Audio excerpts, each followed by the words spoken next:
Attention po sa lahat ng senior citizens. May mahalagang balita ako para sa inyo ngayong Enero 2026. Kung ikaw ay senior citizen o may mahal sa buhay na same taong gulang pataas, kailangan mong marinig ito ngayon. May malaking pagbabago na darating sa inyong pensyon at benefits na pwedeng makabago ng inyong buhay. Alam niyo ba na may bagong anunsyo ang gobyerno na direktang makakaapekto sa inyong monthly pension? Hindi lang basta dagdag sa halaga, may mga bagong requirements, deadlines at proseso na kailangan ninyong malaman. Ngayon na, maring senior citizens ang hindi pa nakakaalaman nito or naong ikaw ay mapag-iwanan. Sa video na ito, ibibigay ko sa inyo ang kumpleto at detalyadong impormasyon tungkol sa magkano ang bagong pension amount, sino-sino ang qualified at hindi qualified, kailan ang exact na petsa ng release, ano ang mga kailangang requirements, paano mag-apply or mag-update ng records, mga importante deadline na hindi dapat palampasin, hindi ito fake news or chismis, official at verified information lang ang i-share ko. Maraming senior citizens ang naghihintay ng linaw tungkol dito. Kaya nandito ako para tulungan kayong maintindihan ng lahat. Kung gusto mong siguruhing hindi ka maiiwanan at makukuha mo lahat ng benepisyo na nararapat sa'yo, mag-like na ngayon para mas maraming senior citizens ang maabot ng mahalagang impormasyong ito. Let's help each other, mga kaibigan. Magandang araw sa inyong lahat at sa video na ito, tutulungan ko kayong maintindihan ng lubusan ang mahalagang anyo tungkol sa pensyon ng ating mga senior citizens dito sa Pilipinas ngayong Enero 2026. Una sa lahat, gusto kong linawin na ang lahat ng impormasyon na ibibahagi ko sa inyo ngayong araw ay batay sa mga official announcement at verified reports mula sa ating gobyerno. Hindi po ito fake news, hindi ito chismis, at hindi ito gawa-gawa lamang. Lahat ng detalye na maririnig ninyo ay mahalaga at kailangan ninyong malaman, lalo na kung kayo ay isang senior citizen or may mahal kayong senior citizen sa inyong pamilya. Alam ko po na marami sa ating mga kababayan ang nahihirapan ngayong mga panahon na ito. Ang presyo ng bilihin ay patuloy na tumataas. Ang mga gastusin sa bahay ay dumarami at ang mga pangangailangan ng araw-araw ay lalong tumitindi. Kaya naman, ang bawat piso na tulong mula sa gobyerno ay malaking bagay na para sa ating mga senior citizens na hindi na gaanong makakuha ng regular na kita. Ang pensyon at benefits na ito ay hindi lang simpleng pera. Ito ay kabuhayan. Ito ay pag-asa. At ito ang nagbibigay ng dignidad sa ating mga nakatatanda na nag-ambag na ng napakarami sa ating bansa. Naaalala ko pa noong nakaraang taon maraming senior citizens ang naghintay ng mahabang panahon para sa kanilang pensyon.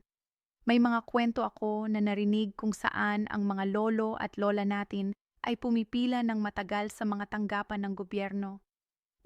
Na makakuha ng tamang impormasyon at makukuha ang kanilang mga benepisyo.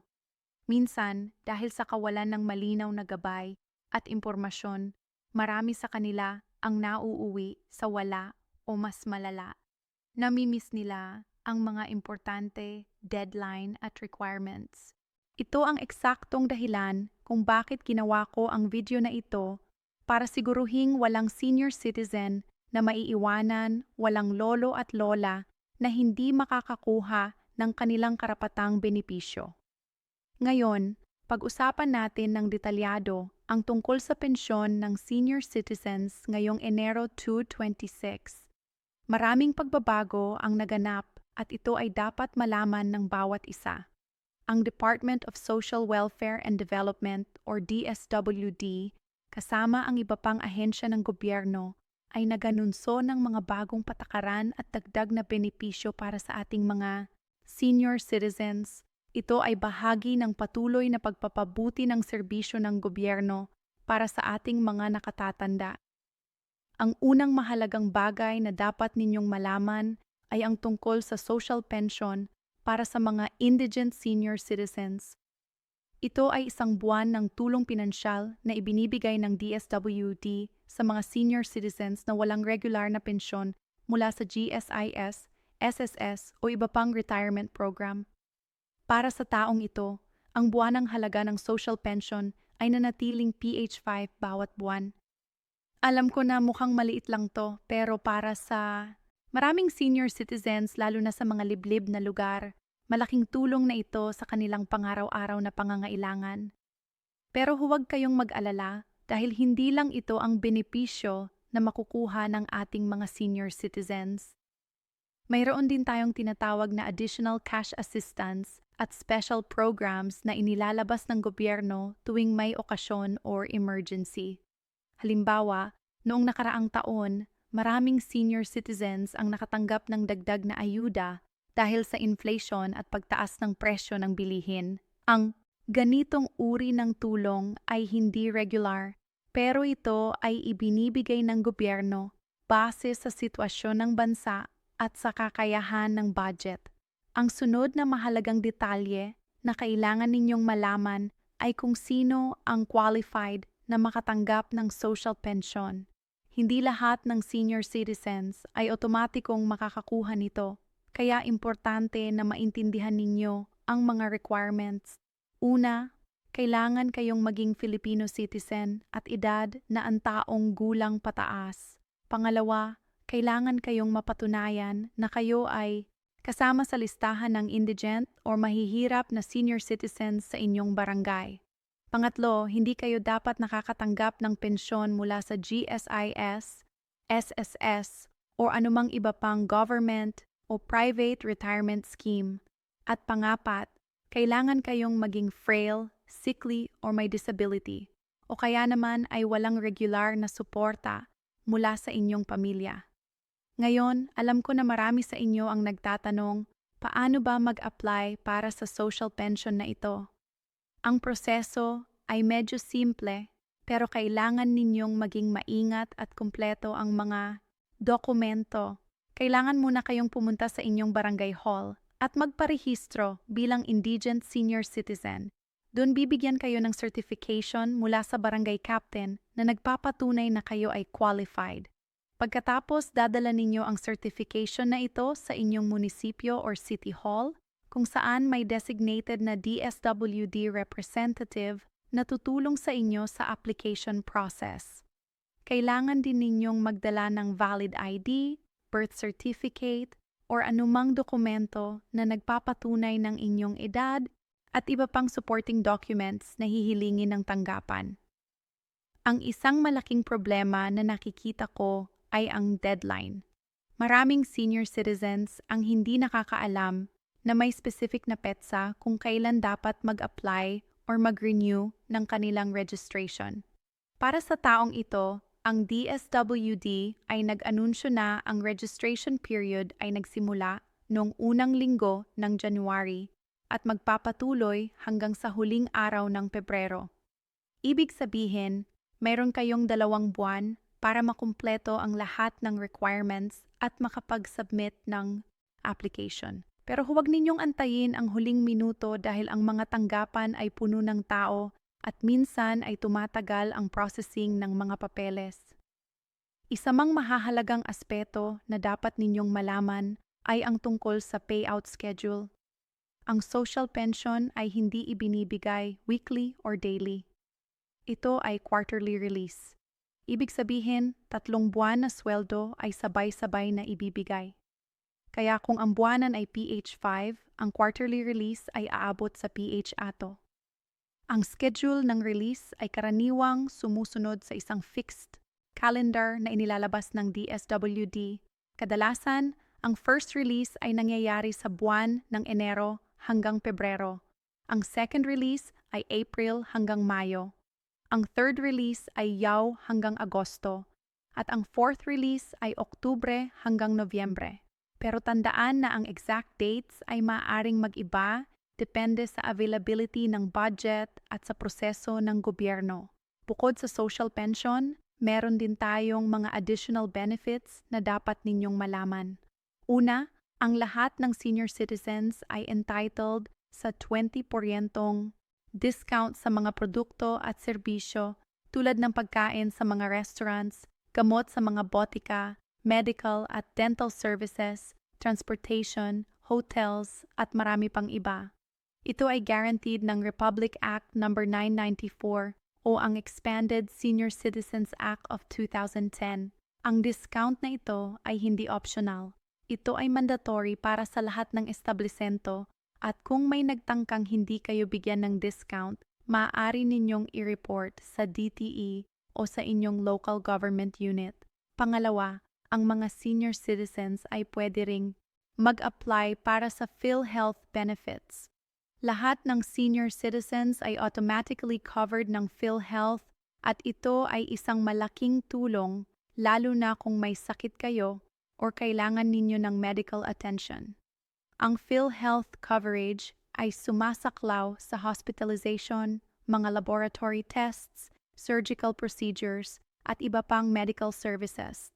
Kaya importante na siguruhing updated ang inyong PhilHealth registration at nakakapag-contribute kayo regularly kung kayo ay may kakayahan. Pangatlo, may mga local government units na nag-aalok ng additional cash assistance or special programs para sa kanilang senior citizens. Halimbawa, may mga city o municipality na nagbibigay ng birthday gift, medical mission, feeding program, or livelihood training para sa mga senior citizens. Ito ang the key. Iba-iba depende sa bawat lugar. Kaya importante na makipag-ugnayan kayo sa inyong barangay o city hall para malaman kung ano ang available na program sa inyong area. Gusto ko ring pag-usapan ang isang common problem na nahaharap ng maraming senior citizens at ito ay ang problema sa documentation. Marami sa ating mga lolo at lola ay walang complete birth certificate, walang valid ID or hindi nakarehistro sa iba't ibang government agencies nor nakakagambala sa kanilang pag-apply para sa pensyon at iba pang benefits. Kaya ang advice ko, kung kayo ay isang pamilya member ng isang senior citizen, tulungan ninyo sila na makumpleto ang kanilang mga papeles. Pumunta sa PSA para kumuha ng birth certificate.